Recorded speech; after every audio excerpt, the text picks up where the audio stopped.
Pada matchday ke-13 antara Inter versus Napoli Senin dini hari kemarin disajikan dengan permainan yang begitu menarik dan membuat jantung berdebar-debar.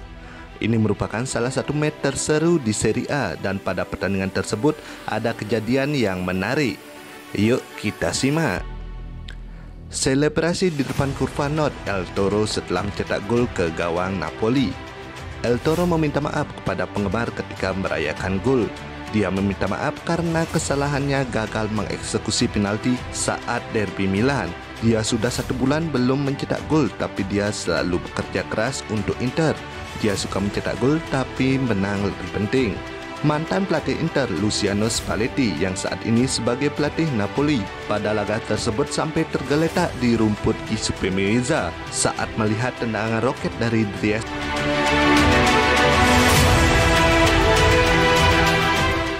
David Ospina dan Edin Dzeko kompak pakai perban di kepala.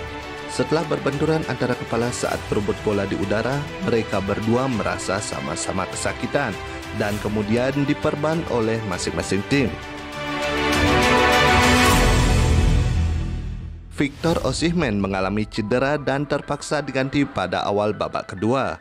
Victor Osimhen mengalami cedera saat berbenturan di udara dengan Milan Skriniar untuk memperebutkan bola.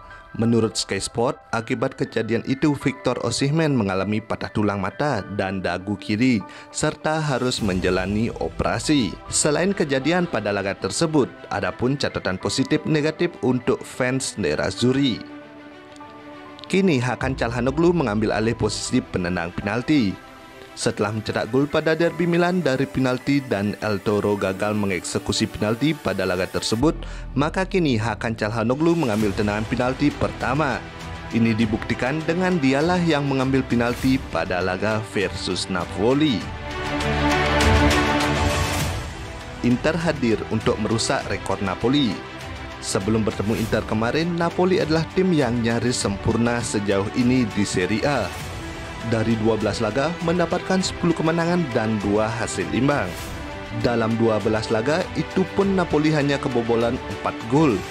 Dan pada laga ke-13 Napoli bertemu Inter dan rekornya pun terpatahkan di Giuseppe Meazza dengan permainan yang menarik. Duo Argentina membuat pertahanan Napoli kewalahan. Akhirnya duet Pucci Toro hadir dalam big match kemarin melawan Napoli. Dan mereka menghadirkan serangan yang merepotkan barisan pertahanan yang dikawal oleh bek Napoli, Koulibaly. Lautaro Martinez tidak mencetak gol sejak 2 Oktober 2021. Setelah 336 menit bermain tanpa golnya tersebut, ia tempatkan kembali dirinya sebagai pencetak gol di laga krusial kontra Napoli.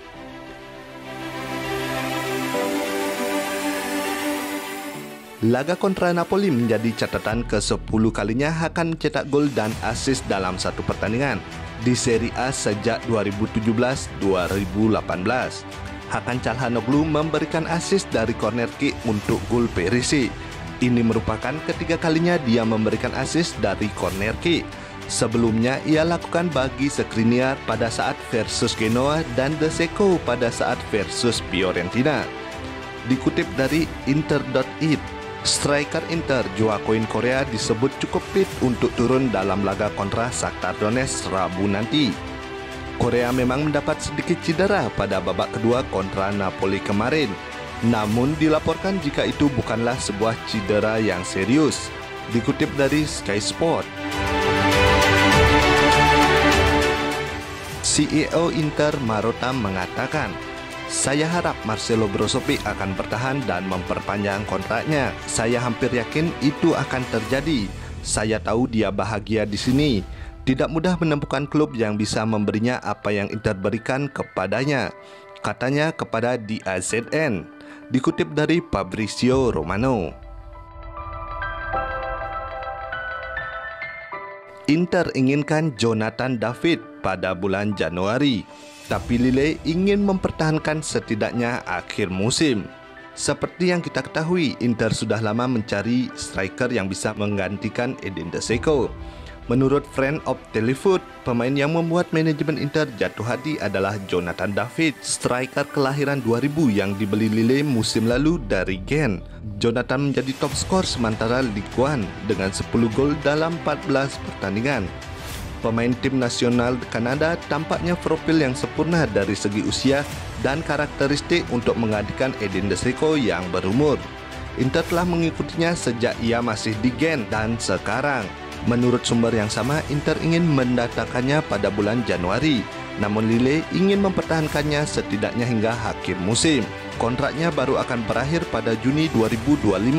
Tentu, Lille tidak akan melepas pemain yang ia beli 25 juta euro dari Genk dengan harga murah.